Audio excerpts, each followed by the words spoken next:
Hi! We're going to talk about Coyote Time and jump buffering. We're going to start by making a new project and making all the nodes that go along with that. So we'll start with the kinematic body 2D for the player, and we'll add a collision shape to it. I'm just going to make it a square because, you know, squares are easy. And then we're going to make a little polygon 2D because everyone uses the Godot icon, but polygons are nicer and they make it look cooler. And I'm a little guy and I made it perfect the second time.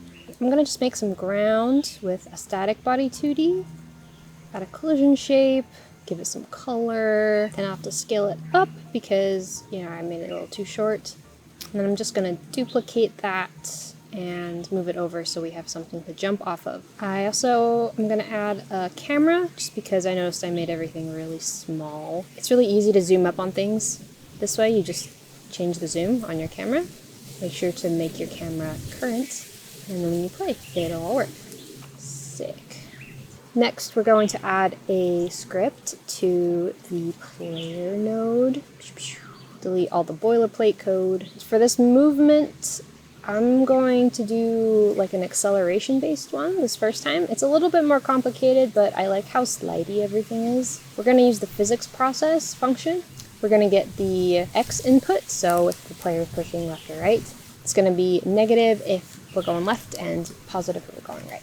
Next, we're going to add some friction with this lerp function. It stands for linear interpolation, and it just means that we're going to go from this first value to the second value at increments of that. So we'll start and we'll go 0.02 closer, and then we'll do 0.02 closer of that, and that, and that, and that. Gotta make variables at the top.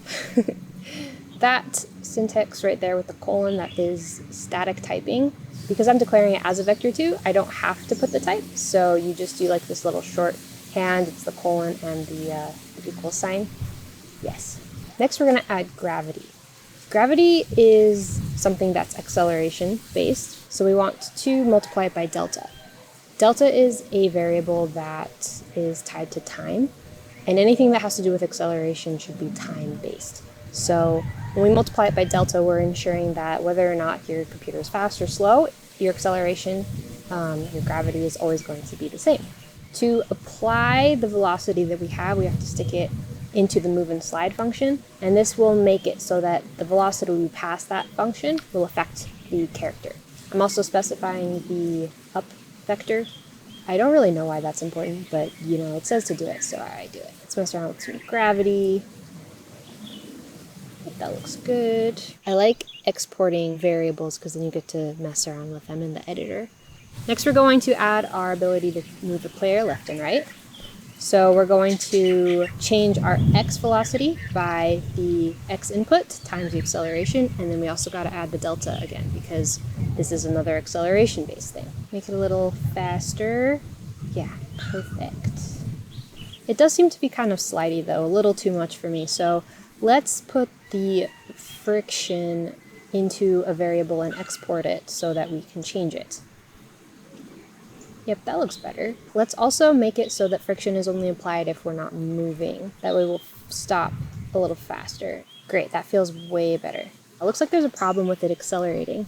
Let's dial that back. There's this function called clamp, and it does kind of what you think it would do. It clamps whatever variable you have so it can't go outside of the boundary that you set. Cool. That max speed feels good. Yes, I like it. Next, let's add the jump. We're going to take the velocity and we're going to add our jump variable to it. We'll specify that in a second. And we only want to do that if we hit the up input. Let's start with 500 for the jump. Whoa, way too strong. Okay, let's try something more like 100. 50? Ah, okay, I see what's going on here. You can only jump if you hit the up button and you're on the ground. So let's add an is on floor check. There we go. Okay, 50 is way too low now. Let's try 300. Now we're jumping good.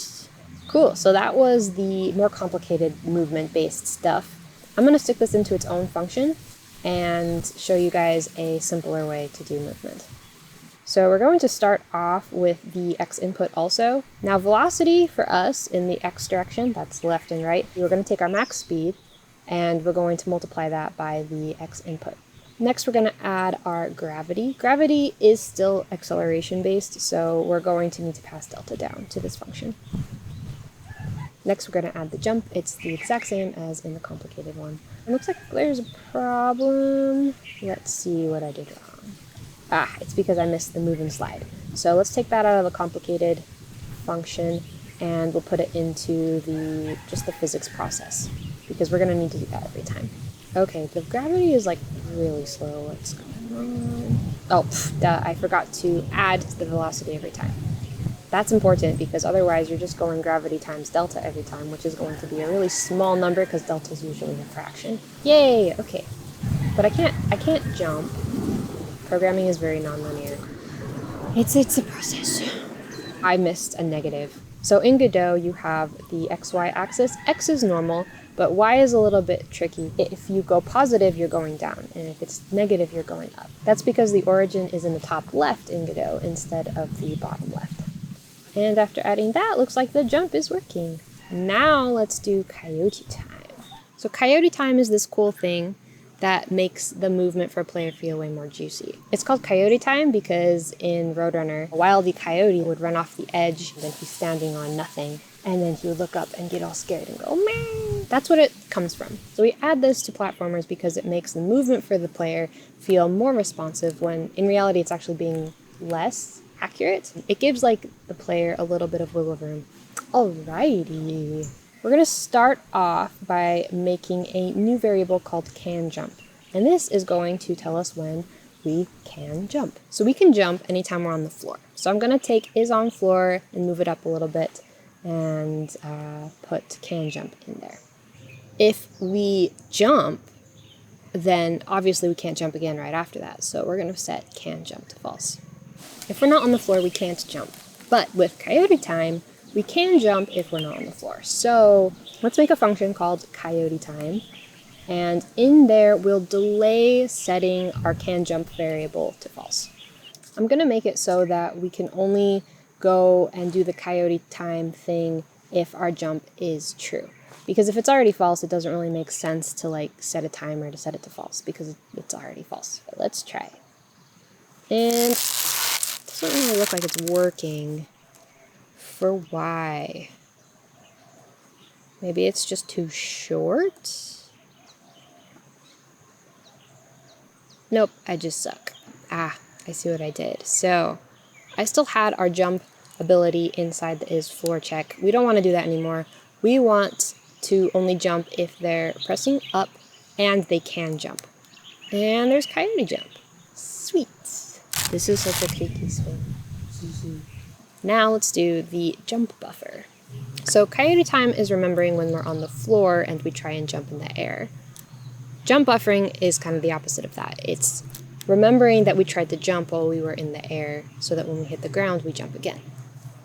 So let's start by creating a new function called remember jump. We will call this every time we try to jump. We'll also have a variable that remembers whether or not we jumped. We'll call this jump pressed. And whenever we try to jump, we will set it to true. Our remember jump function is going to be very similar to our Coyote Time function. It's just going to affect our jump pressed variable instead. You know, while we're at it, I think I'm going to change our function Coyote Time to remember floor instead, because it's like remembering that we were on the floor. Okay, so let's think about this. If we're on the floor and we remember that we have jumped, then we're going to want to jump. So let's go to our is on floor condition, and we're going to add a check. If jump is pressed, then we want to jump. And I'm going to pull out our jump logic into a separate function just for simplicity. There's a coding principle called dry, don't repeat yourself, where, you know, it says don't repeat yourself. Looks like there's a warning because I have a variable named jump when my function is named jump. So I'm going to change my variable name to jump force. And let's try this. Whoa. Why is my jump so high? Maybe the Coyote Time and the jump buffer are getting called together. Let's try to debug this. Doesn't look like that's being called. Okay, so dumb thing. Actually, the jump force was just changed. I have no idea how the variable got changed. Probably ghosts in my computer. Let's change it back to 300, and yep, there we go. Normal, everything's good. So that's how I do Coyote Time and jump buffering. Let me know if you do it a different way or if you think there's a better way to do it. I'm very interested. And that's all I got. So see you later. Maybe. Bye.